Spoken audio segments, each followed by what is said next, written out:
باغیچہ اس بکری والے کو دے دیا جائے، بکریوں سے باغ والا فائدہ اٹھائے اور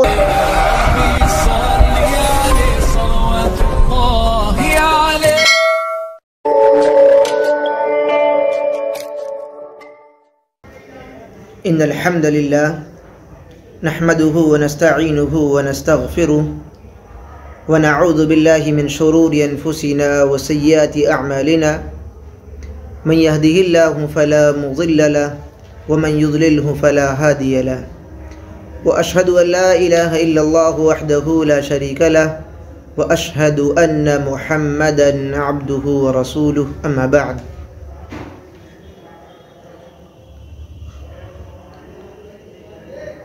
تمام قسم کی تعریف و توصیف اللہ رب العالمین کے لیے اور بیشبہا درود و سلام ہوں تمام انبیاء علیہ السلام پر عموماً اور خصوصاً جناب محمد رسول اللہ صلی اللہ علیہ وآلہ وسلم کی ذات گرامی پر. ناظرین کرام، آج کے اس ہفتہ واری درس میں سورۃ الانبیاء سورۃ نمبر 21 آیت نمبر 76 نمبر آیت سے آگے ہم قرآن مجید کی ترجمے اور اس کی تفسیر کو آپ کے سامنے پیش کرنے کی سعادت حاصل کر رہا ہوں. رب العالمین سے دعا گوں کہ الہ العالمین مجھے حق کہنے اور ہم سب کو اس کے مطابق عمل کرنے کی توفیق نصیب فرما. ناظرین اکرام، سب سے پہلے آج کے درس کی جو آیت ہے وہ نوح علیہ السلام سے تعلق رکھتی ہے. اس کے بعد میں داؤد علیہ السلام کا ذکر ہوا ہے اور سلیمان علیہ السلام کا ذکر بھی داؤد علیہ السلام کے بعد میں ہوا ہے. اس کے بعد میں آج کی آیات میں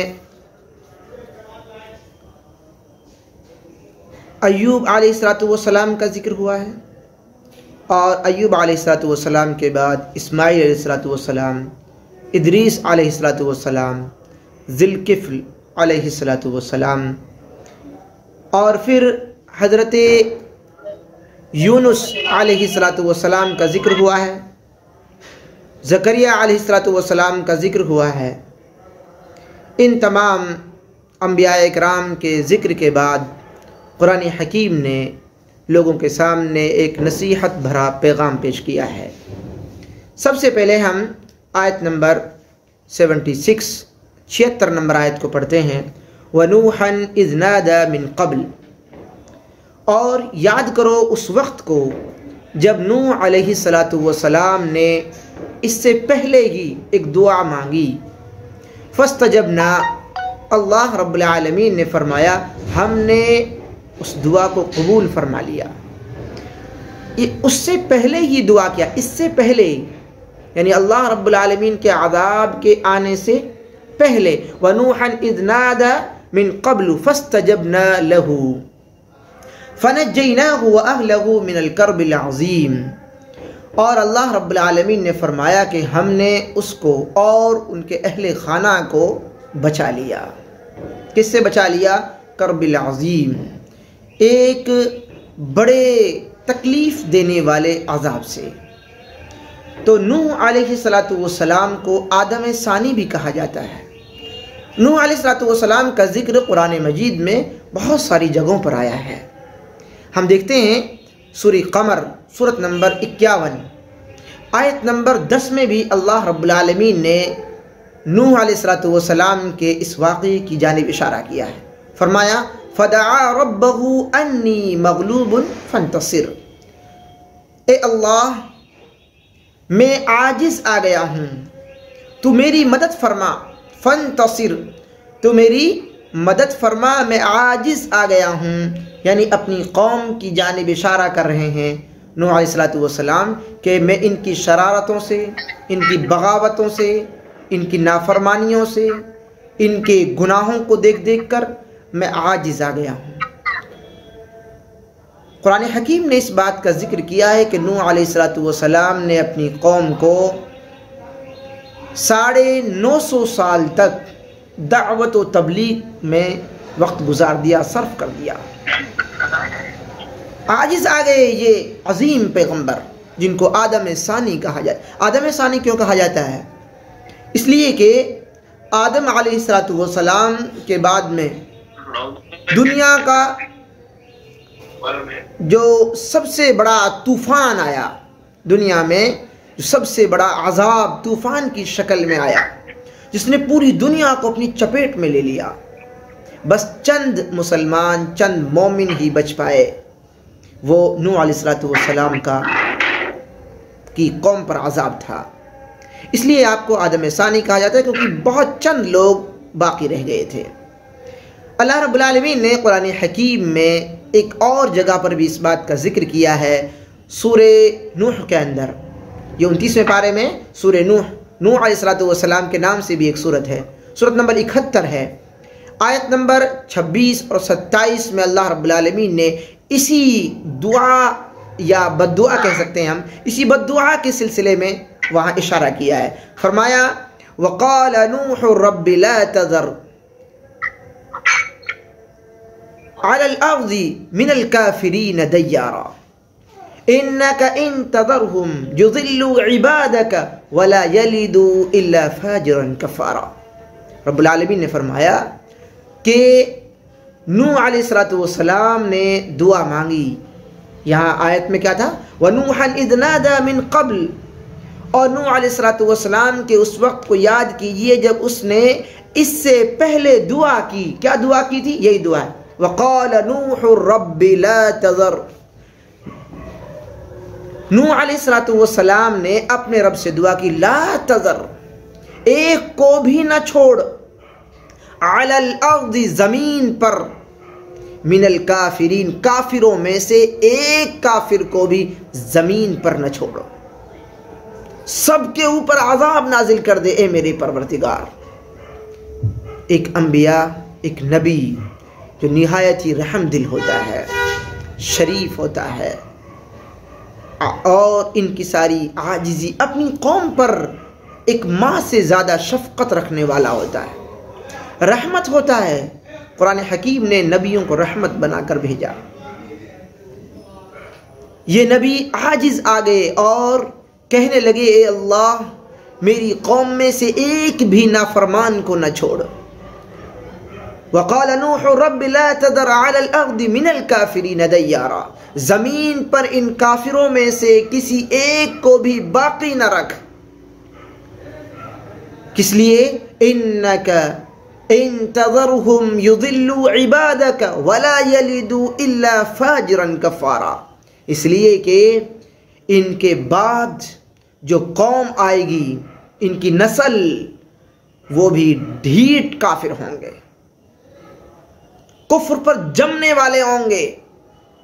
نوح علیہ السلام کا یہ تجربہ بیان کر رہا ہے کہ ان کے دلوں میں نفاق، ان کے دلوں میں کفر، ان کے دلوں میں شرک اس طرح جگہ پا چکا ہے کہ اب اس کے اوپر توحید کا اور اس کے اوپر دعوت کا کچھ اثر ہونے والا نہیں ہے۔ اس لیے دعا مانگی کہ اے اللہ ان کو بالکل ختم کر دے، کیونکہ ان کے بعد جو ان کی اولاد ہوگی، جو یہ جنم دیں گے اولاد، وہ بھی ڈھیٹ کافر ہی ہوں گے۔ بہت سخت ترین الفاظ ہیں یہ ایک نبی کی زبانی۔ اس کے بعد میں اسی واقعے کے تعلق سے، نوح علیہ السلام کے تعلق سے قرآن حکیم میں ایک جگہ اور ارشاد ہوا ہے، کیونکہ اگلی جو آیت کا ٹکڑا ہے فَنَجَّيْنَاهُ وَأَهْلَهُ مِنَ الْكَرْبِ الْعَظِيمِ، اور ہم نے اس کو وَأَهْلَهُ اور اس کے اہل خانہ کو بچا لیا، من الکرب العظیم، ایک تکلیف دینے والے سخت ترین عذاب سے۔ اس کے تعلق سے یہ جو الفاظ آئے بعد میں جو میں نے ابھی آیت میں پڑھے ہیں، اس کے تعلق سے قرآن حکیم میں سورہ ہود سورت نمبر 11 آیت نمبر 40 میں اس بات کا اور تفصیل سے ذکر ہوا ہے۔ فرمایا وَأَهْلَكَ إِلَّا مَنْ سَبَقَ عَلَيْهِ الْقَوْلُ وَمَنْ آمَنَ وَمَا آمَنَ مَعَهُ إِلَّا قَلِيلٌ۔ فرمایا کہ اور ہم نے نوح علیہ السلام کی قوم کو بچا لیا، ان کو بچا لیا، ان کے خاندان کو بچا لیا، اور ومن آمن، قوم نہیں، ومن آمن، اور قوم کے ان لوگوں کو بچا لیا، ومن آمن جو ایمان لے آئے تھے، اور سوائے ان لوگوں کے، جب قوم کا لفظ آئے گا تو یہ لفظ استعمال ہوگا وما آمن معه الا قلیل، کہ ان کی قوم میں سے سوائے ان لوگوں کے جن کا نام عذاب کے ساتھ میں لکھ دیا گیا تھا، جو عذاب ظالموں میں جن کا شمار ہو چکا تھا، ان کے علاوہ مومن لوگوں کو، مسلمان لوگوں کو بچا لیا۔ گویا کہ اس عذاب کے بعد میں صرف مومن اور مسلمان باقی رہے، باقی تمام کے تمام لوگ ختم کر دیے گئے۔ آدم ثانی اسی لیے کہا جاتا ہے۔ فرما اللہ رب العالمین نے اگلی آیت میں، آیت نمبر 77 وَنَصَرْنَاهُ مِنَ الْقَوْمِ الَّذِينَ كَذَّبُوا بِآيَاتِنَا، اور ہم نے وہ لوگ جو ہماری آیات کو جھٹلاتے تھے، انکار کرتے تھے ہماری آیتوں کا، ہم نے ان کے خلاف نوح علیہ السلام کی مدد فرمائی۔ یہ مدد تھی، عذاب جو نازل ہوا تھا یہ مدد تھی۔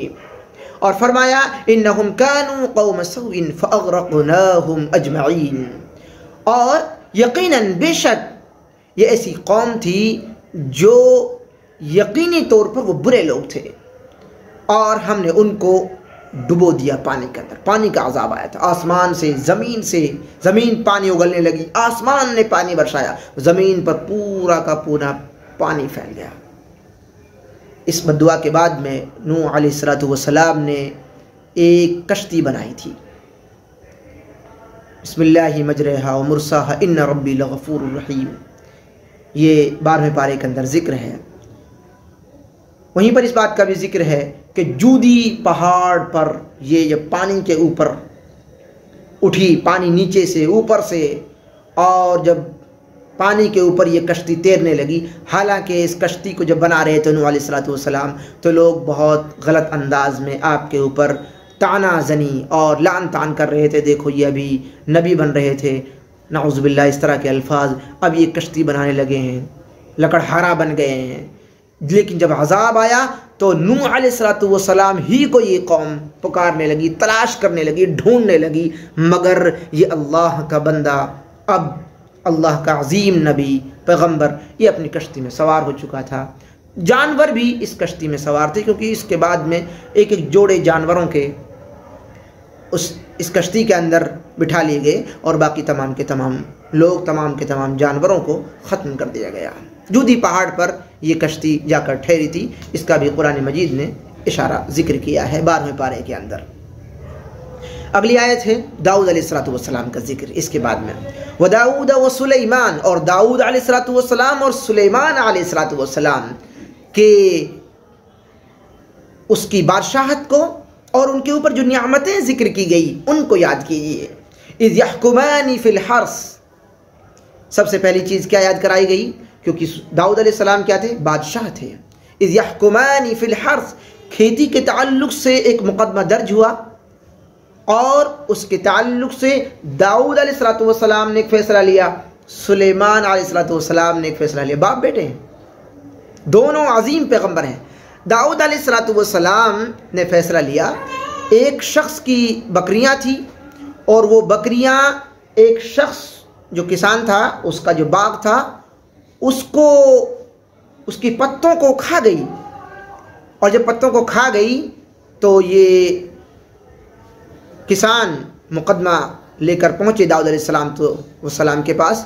داؤد علیہ السلام نے فیصلہ لیا کہ ان کی ساری بکریاں تم لے لو، تم مالک ہو ان ساری بکریوں کے، کیونکہ اس کی بکریوں نے تمہارا باغ کے تمام پتے اور جو پھل وغیرہ تھے وہ کھا لیے ہیں، بگاڑ دیے ہیں۔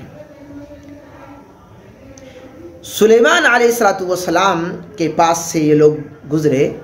سلیمان علیہ السلام نے کہا کہ میں اگر ہوتا تو اس کی جگہ پر دوسرا فیصلہ پیش کرتا۔ داؤد علیہ السلام کو یہ خبر جب پہنچی تو داؤد علیہ السلام نے عرض کیا کہ بیٹے تم کیا فیصلہ کرتے؟ اِذْ يَحْكُمَانِ فِي الْحَرْثِ، کھیتی کے بارے میں جب ان دونوں نے فیصلے پیش کیے، دونوں کون؟ داؤد علیہ السلام اور سلیمان علیہ السلام۔ تو داؤد علیہ السلام نے تو یہ فیصلہ کیا جو آپ کے سامنے پیش کر دیا۔ سلیمان علیہ السلام سے جب معلوم کیا داؤد علیہ السلام نے کہ بیٹے آپ کیا فیصلہ پیش کرتے، تو انہوں نے بیان کیا کہ میں یہ فیصلہ پیش کرتا کہ یہ بکریاں اس باغ والے کو دے دی جائیں، اور یہ بکری والا چرواہا یہ باغ کی سچائی کرے، سیرابی کرے، اس کو صحیح طریقے سے سینچے، اس کی خدمت کرے، اس میں گودی لگائے، ان پودوں کی رکھوالی کرے، دیکھ بھال کرے، یہاں تک کہ ایسا ہی وہ باغ بن جائے جیسا کہ ان بکریوں کے نقصان پہنچانے سے پہلے تھا۔ اتنے تک یہ باغ کا مالک بکریوں سے فائدہ اٹھائے۔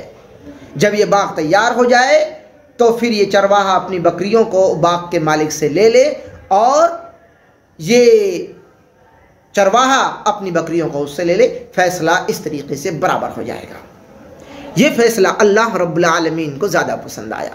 فرمایا اذ یحکمان فی الحرث، اور جب کھیتی کے تعلق سے ان دونوں نے فیصلے پیش کیے۔ اذ نفشت فیہ غنم القوم،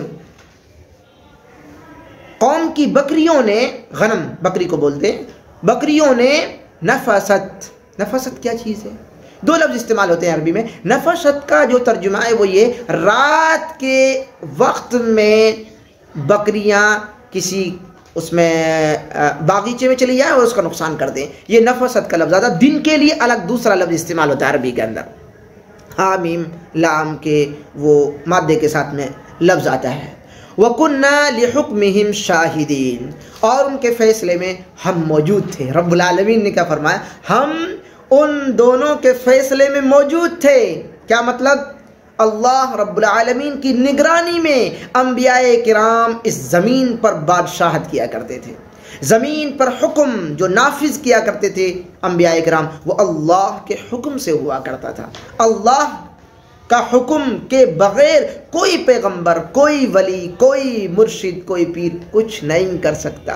اس لیے اللہ رب العالمین نے فرمایا کوئی یہ نہ سمجھے کہ داؤد علیہ السلام زمین کے بادشاہ ہو گئے اور سارا پاور اللہ رب العالمین نے داؤد علیہ السلام کو دے دیا، سلیمان علیہ السلام کو دے دیا۔ نعوذ باللہ، ایسا نہیں۔ وَكُنَّا لِحُكْمِهِمْ شَاهِدِينَ، رب العالمین فرمایا ہم موجود تھے۔ کیا انداز ہے قرآن حکیم کا، اللہ اکبر۔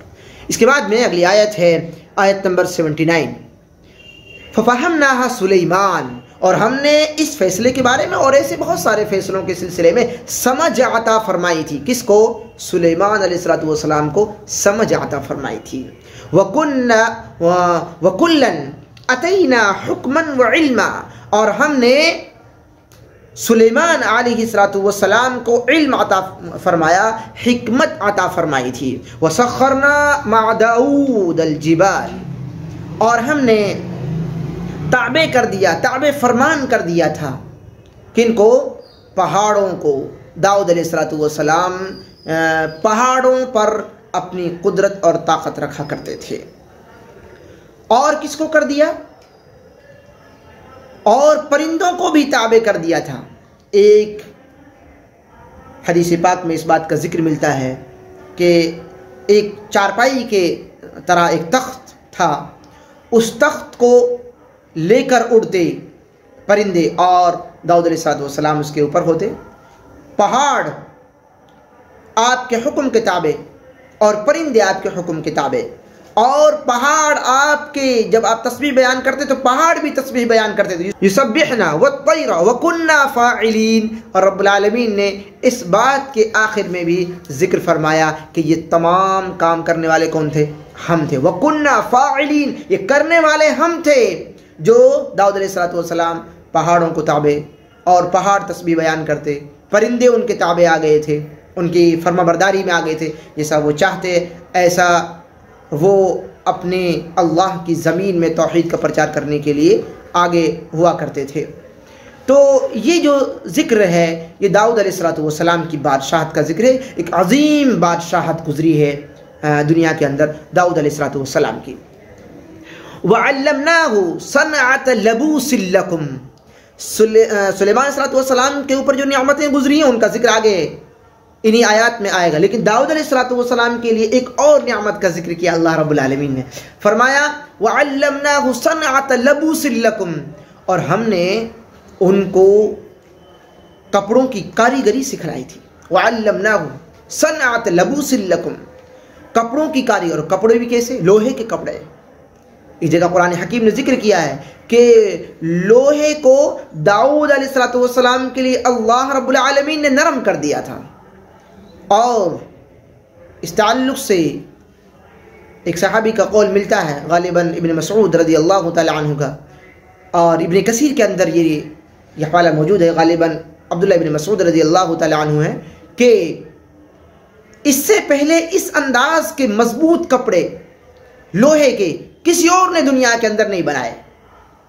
داؤد علیہ السلام کو اللہ رب العالمین نے یہ کاریگری عطا فرمائی تھی. صنعت لبوس لکم لتحسنکم من بأسکم، تاکہ پریشانی کے عالم میں، پریشانی کے وقت میں یہ لباس ان کی حفاظت کر سکے، وہ بہت سارے ہتھیاروں سے ان کا بچاؤ کر سکے. لباس اس لیے اللہ رب العالمین نے جس سے ان کو تکلیف نہ ہو. فَهَلْ أَنْتُمْ شَاكِرُونَ، فرما اللہ رب العالمین اس کے بعد میں اس نعمت کو ذکر کرنے کے فَهَلْ أَنْتُمْ شَاكِرُونَ، کیا تم شکر گزار بنو گے؟ فَهَلْ أَنْتُمْ شَاكِرُونَ، کیا تم شکر گزار بنو گے؟ ایسی نعمتیں ہم نے انبیاء کرام کے لیے دی، آج بھی ہم دے سکتے ہیں، آج بھی ہم دینے پر قادر ہیں. انبیاء کرام کا یہ ذکر کیوں کیا اللہ رب العالمین؟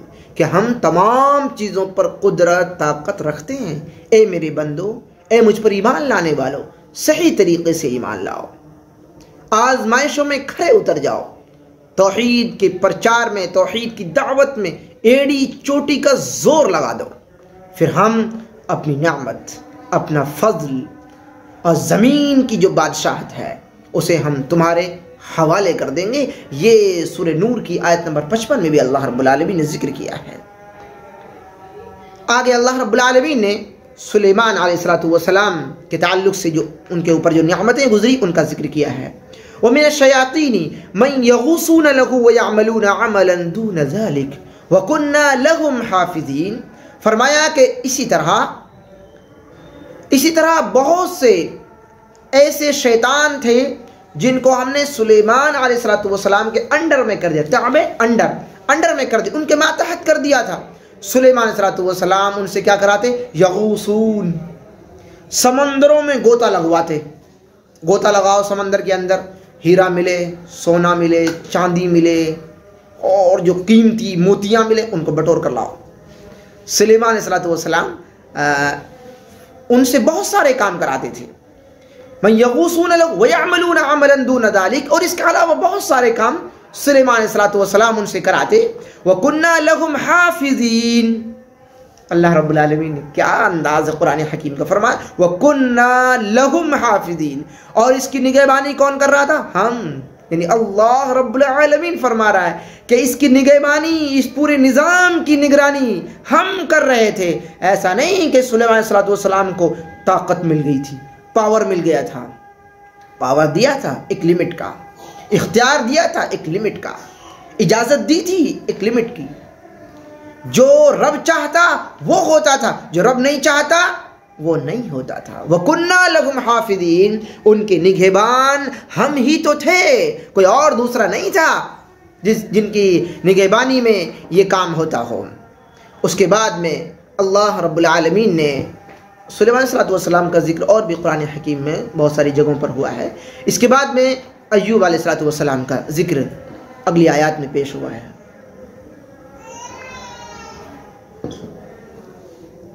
وَأَيُّوبَ إِذْ نَادَى رَبَّهُ أَنِّي مَسَّنِيَ الضُّرُّ وَأَنْتَ أَرْحَمُ الرَّاحِمِينَ، اور یاد کیجئے اس وقت کو جب ایوب علیہ السلام کی جو حالت، بیماری کی وہ حالت، بہت زیادہ پریشانی کی حالت، جب اس نے اس حالت میں اپنے پروردگار کو پکارا، اللہ رب العالمین کو پکارا. کیا فرمایا؟ انی مسنی الضر وانت ارحم الراحمین، اے رحمان و رحیم، رحم کرنے والے، تو مجھے اس بیماری سے جو بیماری مجھے لگ گئی ہے، جو پریشانی مجھے لگ گئی، اس پریشانی سے مجھے چھٹکارا دے دے جو لگ گئی ہے، اور تو رحم کرنے والا اور زیادہ رحم کرنے والا ہے۔ اس کے بعد میں اللہ رب العالمین نے فوراً ذکر فرمایا فَاسْتَجَبْنَا لَهُ فَكَشَفْنَا مَا بِهِ مِنْ ضُرٍّ وَآتَيْنَاهُ أَهْلَهُ وَمِثْلَهُمْ مَعَهُمْ رَحْمَةً مِنْ عِنْدِنَا وَذِكْرَىٰ لِلْعَابِدِينَ۔ رب العالمین نے فرمایا ہم نے اپنے اس عظیم پیغمبر ایوب علیہ السلام کی دعا کو قبول فرما لیا۔ فَاسْتَجَبْنَا لَهُ فَكَشَفْنَا مَا بِهِ، اور اس دعا کے ذریعہ ہم نے ان کی پریشانی کو ختم کر دیا، بالکل ختم کر۔ وَآتَيْنَاهُ أَهْلَهُ وَمِثْلَهُمْ، اور وہ پہلے کی طرح اپنے اہل و عیال، اپنے بال بچوں کے ساتھ میں زندگی گزارنے لگے، بالکل خوشحالی کے ساتھ میں۔ اللہ رب العالمین پریشانی دینے والا بھی ہے اور دعا سننے والا بھی ہے، پریشانی ختم کرنے والا بھی ہے۔ اس آیت کریمہ سے یہی معلوم ہوا پریشانی کتنی ہی بڑی پریشانی کیوں نہ ہو، نعمت کتنی ہی بڑی نعمت کیوں نہ ہو، چاہے پہاڑوں کو، پرندوں کو، ہواؤں کو، جنات کو قبضہ کرنے کی ٹیکنک ہی کیوں نہ ہو، دے گا کون؟ اللہ رب العالمین، اس کے علاوہ نہیں۔ یہ ان آیات سے یہ سبق ملتا ہے۔ اور پریشانی کتنی بڑی پریشانی کیوں نہ ہو، انی مسنی الضر وانت ارحم الراحمین، رحم کرنے والا کون ہے؟ اللہ۔ فاستجبنا له فکشفنا ما به من ضر، اللہ رب العالمین دعا کو قبول کرتا ہے۔ تو فریاد کس سے مانگنی ہے؟ لو کس سے لگانی ہے؟ دعائیں کس سے مانگنی ہے؟ بیماری کے وقت، پریشانی کے وقت اللہ سے۔ یہ ان آیات سے ہمیں سبق ملتا ہے۔ وَمِثْلَهُمْ مَعَهُمْ رَحْمَةً مِّنْ عِنْدِنَا وَذِكْرَىٰ لِلْعَابِدِينَ۔ یہ اللہ رب العالمین نے اس کے بعد میں ایک لفظ ارشاد فرمایا، کیا فرمایا؟ کہ وَذِكْرَىٰ لِلْعَابِدِينَ، اور یہ تمام واقعات آپ کے سامنے اس لیے ذکر کر رہے ہیں تاکہ میرے سچے بندے ان آیات سے، ان واقعات سے نصیحت حاصل کر لیں۔ تو ہے کوئی نصیحت حاصل کرنے والا؟ ہے کوئی ان آیات کو پڑھنے کے بعد میں اپنی زندگی کی تگ و دو اور اپنی زندگی کے ریتی رواج، اپنی دعاؤں، اپنے عقیدے، اپنی نظریات میں چینجنگ کرنے والا؟ قرآن حکیم کو آج ہم مانتے تو ہیں مگر اس انداز میں نہیں، پہلے اپنا نظریہ بنا لیتے ہیں، عقیدہ بنا لیتے ہیں، سب کچھ اپنا بنا لیتے ہیں، پھر پڑھتے ہیں قرآن حکیم کو۔ نہیں، نظریہ ہمیں اس میں ڈھونڈنا ہے، قرآن حکیم میں۔ عقیدہ اس میں ڈھونڈنا ہے، اپنا پہلے بنانا نہیں ہے۔ پہلے بنا لیا آپ نے عقیدہ، پہلے نظریہ بنا لیا کہ ہم اس میں ہیں، ہم فلاں قوم میں سے ہیں، ہم فلاں لوگوں میں سے ہیں، ہم فلاں کو مانتے ہیں، فلاں کو نہیں مانتے، پھر آپ قرآن حکیم کو پڑھیں، آپ کو فائدہ نہیں ملے گا۔ آپ نے پہلے اپنے آپ کو ایک دھرے پر ڈال لیا ہے، نہیں، آپ کو اس دھرے پر ڈالنا، اس راستے پر ڈالنا جو قرآن حکیم بیان فرماتا ہے۔ اس کے بعد اللہ رب العالمین نے ذکر فرمایا وَإِسْمَاعِيلَ وَإِدْرِيسَ وَذَا الْكِفْلِ وَكُلٌّ مِّنَ الصَّابِرِينَ، اور اسماعیل علیہ السلام، ادریس علیہ السلام اور ذی الکفل علیہم السلام، یہ سب بالکل صبر کرنے والے بندے تھے۔ معلوم کیا ہوا؟ کہ ہمیں صبر کرنا ہے۔ کیا معلوم ہوا؟ صبر کرنا ہے۔ بڑی سے بڑی اگر ہمیں بادشاہت چاہیے، بڑی سے بڑی قربانیاں دینی پڑیں گی، بڑی آج ہمیں آزمائشوں کا دور ہے، تو کیا سبق دے رہا ہے قرآن حکیم انبیاء کرام کا سلسلہ ذکر کرنے کے بعد؟ کل من الصابرین، ہمیں صبر کرنا ہے۔ ہمیں کیا کرنا ہے؟ صبر کرنا ہے۔ وَأَدْخَلْنَاهُمْ فِي رَحْمَتِنَا إِنَّهُ مِنَ الصَّالِحِينَ، رب العالمین نے کیا فرمایا؟ ہم نے انہیں اپنی رحمت میں داخل کر لیا، صبر کیا انہوں نے، نیک عمل کیا۔ کس نے؟ انبیاء اکرام نے۔ اور ہم کیا چاہتے ہیں؟ ہم نیک بننا چاہتے ہیں، اللہ کو راضی کرنا چاہتے ہیں اپنے راستے سے، نہیں۔ کون سا راستہ اپنانا ہوگا؟ انبیاء اکرام کا راستہ۔ وہ کہاں ملے گا؟ اس قرآن حکیم میں۔ ہمیں اس قرآن حکیم کو پڑھنا ہے۔ آج جو اس کو پڑھنے کا انداز جو بدل گیا ہے، جیسے میں نے ذکر کیا ابھی، سب سے بڑی جو گمراہی کی بات ہے وہ یہ ہے کہ اس قرآن حکیم کو ہم اس وقت پڑھتے ہیں جب ہم پہلے سے مان چکے ہوتے ہیں کہ ہم فلاں کو ماننے والے ہیں، فلاں کے پیچھے چلتے ہیں، فلاں کتابوں کو پڑھتے ہیں، پھر قرآن حکیم کو آپ کیوں پڑھ رہے ہیں بھائی؟ کیوں کہہ رہے ہیں لوگوں سے آپ کہ ہم قرآن حکیم کو مانتے ہیں؟ آپ نے تو اپنا نظریہ بنا لیا، عقیدہ بنا لیا آپ نے، پہلے ہی آپ نے ایک دھرا بنا لیا ہے، آپ اس کے خلاف نہیں چلتے، تو پھر کیا فائدہ اسے پڑھنے کا؟ آپ اپنا نظریہ، اپنا عقیدہ، اپنا مسلک، اپنا دھرم، اپنا مذہب اس قرآن حکیم میں تلاش کیجئے۔ قرآن حکیم نے اس چیز کو غلط کہا، پورا خاندان الگ ہو جائے، آپ غلط کر دیجئے اسے، اور پورا سماج کہے کہ یہ کرنا ہے، قرآن حکیم کہے کہ یہ نہیں کرنا، اس کو نہیں کرنا ہے، چھوڑ دینا ہے اسے۔ اس کے بعد میں اللہ رب العالمین نے ذکر فرمایا کہ ہم نے ان بندوں پر اپنی رحمت نازل فرمائی، اور یہ سب لوگ کون تھے؟ صالحین، نیک لوگ تھے۔ اس کے بعد میں فرمایا یونس علیہ السلام کا ذکر فرمایا، وَظَنُّونِ ذَهَبَ مُغَاضِبًا، ناراض بھی ہوتے تھے۔ کون؟ انبیاء اکرام، دعائیں مانگتے تھے، پوری زندگی ان کی پڑھنی چاہیے، یہ کوئی الگ سے مخلوق نہیں ہے، ہم ہی جیسے انسان تھے، مگر ان کا مقام، ان کا مرتبہ، ان کی عزت بہت اوپر ہے ہم سے۔ وَظَنُّونِ الذَّهَبَ مُغَاضِبًا فَظَنَّ أَن لَّن نَّقْدِرَ عَلَيْهِ فَنَادَىٰ فِي الظُّلُمَاتِ۔ مچھلی والے، اللہ رب العالمین نے بھی کیا نام سے پکارا ہے، مچھلی والے حضرت یونس علیہ السلام کو یاد کرو، اے میرے بندو یاد کرو اسے۔ کیوں یاد کریں؟ کیونکہ جب یہ غصہ ہو کر اپنی قوم سے نکل گئے، غصہ ہو کر، مغاضباً، ناراض ہو کر اپنی قوم سے نکل گئے، فظن، اور سوچ رہے تھے، کیا سوچ رہے تھے؟ فظن ان لن نقدر علیہ، رب العالمین پکڑ نہیں پائے گا۔ یونس علیہ السلام نے کیا سوچا کہ اللہ رب العالمین مجھے نہیں پکڑ پائے گا، میری قوم بھی مجھے نہیں پکڑ پائے گی، نعوذ باللہ۔ یہ گمان کر، غصہ جب حاوی ہوتا ہے انسان کے اوپر تو شیطان اس کے اوپر حملہ کر دیتا ہے۔ میں یہ نہیں کہہ رہا کہ انبیاء کرام کے اوپر شیطان نے حملہ کیا ہے، مگر انسان کی عقل صحیح انداز میں فیصلہ نہیں لے پاتی ہے۔ فظن ان لن نقدر، اس لیے اللہ رب العالمین نے فرمایا فظن، گمان کیا، ان لن نقدر علیہ، کہ خیال کیا کہ ہم اسے نہ پکڑ سکیں گے۔ کس نے خیال کیا؟ یونس علیہ السلام نے۔ اور فنادا فی الظلمات، مچھلی کے بالکل پیٹ میں جب چلے گئے وہ، وہاں سے اس نبی نے آواز دی۔ کیا آواز دی؟ اللہ الہ الا انت سبحانک انی کنت من الظالمین۔ یہ کیا ہے پتہ ہے آپ کو؟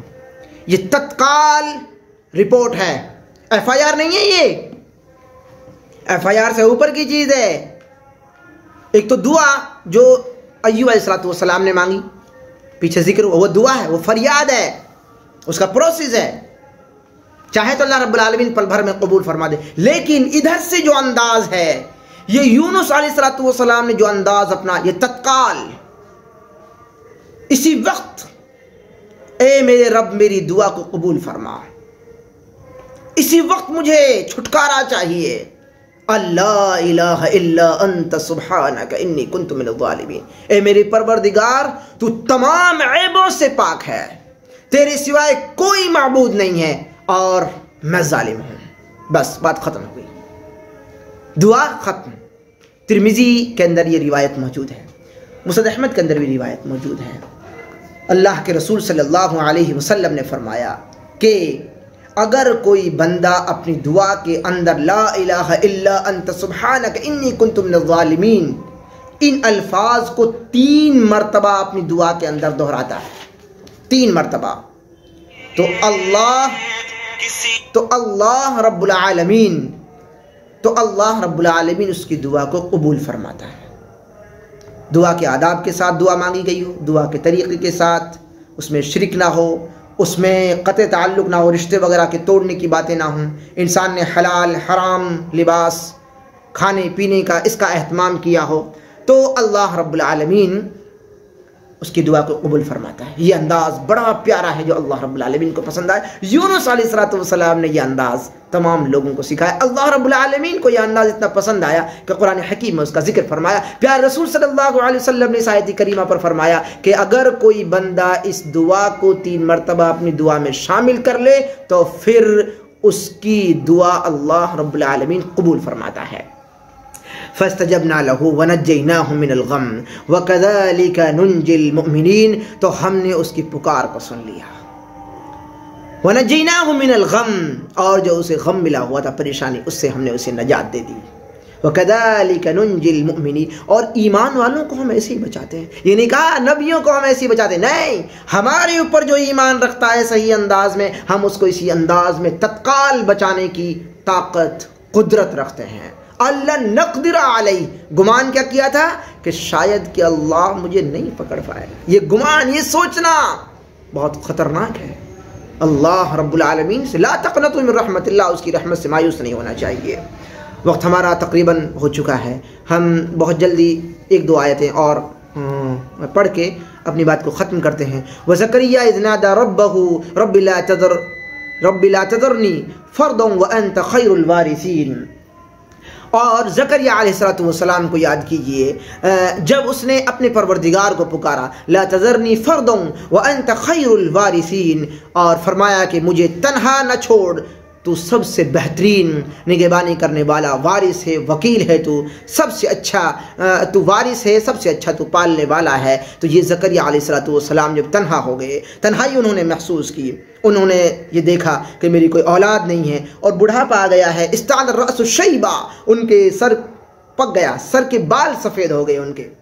تو انہوں نے اللہ رب العالمین سے دعا مانگی. اللہ رب العالمین انہیں بڑھاپے کی حالت میں، جبکہ ان کی بیوی جو بوڑھی تھی اس کو لوگ کہہ چکے تھے کہ یہ بانجھ ہو چکی ہے، تو اللہ رب العالمین نے اولاد سے نوازا. رب العالمین اولاد دینا جانتا ہے، ہر حال میں دینا جانتا ہے. ہر حال میں اولاد کس سے مانگنی ہے؟ کیا معلوم ہوا؟ اللہ سے. پیر بابا درگاہ نہیں. قرآن حکیم کا تو یہی سبق ہے. اب یہ آپ کا مسلک ہو، ہمارا مسلک ہو، ہمارے خاندان کا طریقہ ہو یا نہ ہو، ہمیں اس سے کوئی مطلب نہیں. ہمیں کس سے مطلب ہے؟ قرآن حکیم سے. قرآن حکیم نے تو یہی بات پیش کی ہے کہ نبیوں کا یہ طریقہ پیش کیا اور فرمایا کہ تمام لوگ اولاد جب بھی مانگیں اللہ رب العالمین سے مانگیں، جوانی میں چاہے بڑھاپے میں، حالت کیسی بھی ہو رب العالمین سے مانگنی ہے. فاستجبنا له، اللہ رب العالمین نے اس ایوب علیہ السلام کی دعا کو قبول فرمایا. وَوَهَبْنَا لَهُ يَحْيَا وَأَصْلَحْنَا لَهُ زَوْجَهُ، اور یحییٰ علیہ السلام ان کے لیے عطا فرمائے. یحییٰ علیہ السلام، اور یحییٰ نام بھی آسمانی نام ہے، آسمانی نام ہے یحییٰ. وَأَصْلَحْنَا لَهُ زَوْجَهُ، اور ان کے لیے جو بیوی دی تھی وہ بڑی درست بیوی تھی، بڑی نیک بیوی تھی. اللہ رب العالمین سے یہ ہر آدمی کو دعا کرنی چاہیے کہ نیک بیوی، اور عورتوں کو یہ دعا کرنی چاہیے کہ اللہ رب العالمین نیک صالح شوہر عطا فرمائے. انہم کانوا یسارعون فی الخیرات ویدعوننا رغبا ورہبا وکانوا لنا خاشعین. اور اللہ رب العالمین نے ارشاد فرمایا کہ نیک لوگ جو ہوتے ہیں وہ نیکی کے کاموں کی طرف جلدی کرتے ہیں، نیکی کے جو کام آتے ہیں ان کی طرف وہ لپکتے ہیں، اور ہمیں لالچ، طمع اور ڈر خوف کے ساتھ میں پکارتے ہیں. لالچ کے ساتھ میں، ڈر کے ساتھ پکارتے ہیں، خوف کے ساتھ پکارتے ہیں، ہر حالت میں پکارتے ہیں. ڈر لگتا ہے تب بھی، لالچ ہو تب بھی، مطلب ہو تب بھی، مطلب نہ ہو تب بھی، ہر حال میں اللہ رب العالمین کو پکارتے ہیں. اور ہمارے سامنے عاجزی کرنے والے ہوتے ہیں. عاجزی کے ساتھ دعا مانگنی چاہیے، یہ معلوم ہوا. دعا کے ادب ہے یہ دعا کا کہ عاجزی کے ساتھ ہمیں دعا مانگنی چاہیے. واللتی احصنت فرجہا، پھر اللہ رب العالمین نے کس کا ذکر کیا ہے؟ مریم علیہ السلام کا ذکر کیا ہے، اور اس کے ساتھ میں ہی عیسیٰ علیہ السلام کا ذکر کیا ہے، ہلکا سا اشارہ کیا ہے. اور وہ پاک دامن بی بی، واللتی احصنت فرجہ، اور وہ پاک دامن بی بی جس نے اپنی عصمت کی، اپنی عزت کی، اپنی شرمگاہ کی حفاظت کی، اور ہم نے اس کے اندر اپنی روح ڈال دی، اور خود انہیں اور ان کے لڑکے کو تمام جہان کے لیے ہم نے نشانی بنا دیا. نشانی بنا دیا، بغیر باپ کے اولاد ہوئی، نشانی بنا دیا اللہ رب العالمین. اور پالنے میں بولے فاشارت الیہ قالوا کیف نکلم من کان فی المہد صبیا. جب اشارہ کیا مریم علیہ السلام نے، فاشارت الیہ، اشارہ کیا، قالوا کیف نکلم من کان فی المہد صبیا، لوگوں نے کہا یہ پال مہدی صبیہ، یہ بچہ مہد، یہ اس پالنے کے اندر کیسے بولے گا؟ قال انی عبد اللہ، اس نے کہا میں اللہ کا بندہ ہوں. یہ سورہ مریم کی آیات ہیں. اس کے بعد میں جو آج کی آیات کا اور آج کے درس کا جو خلاصہ ہے اور جو سبق ہے وہ یہ ہے، ان ہذہ امتکم امۃ واحدہ وانا ربکم فاعبدون. یہ سبق ہے، یہ سبق ہم لے کر جائیں. یہ سبق کیا ہے؟ ان ہذہ امتکم امۃ واحدہ، یہ تمہاری امت ہے جو در حقیقت میں ایک ہی امت ہے. یہ تمہاری مطلب داؤد علیہ السلام، نوح علیہ السلام، یونس علیہ السلام، صالح علیہ السلام، ایوب علیہ السلام، یونس علیہ، تمام انبیاء اکرام کا ذکر فرمایا، اور فرمایا ان ھذہ امتکم امۃ واحدہ. یہ آپ کو الگ الگ امتیں لگ رہی؟ نہیں، امۃ واحدہ، یہ ایک ہی امت ہے.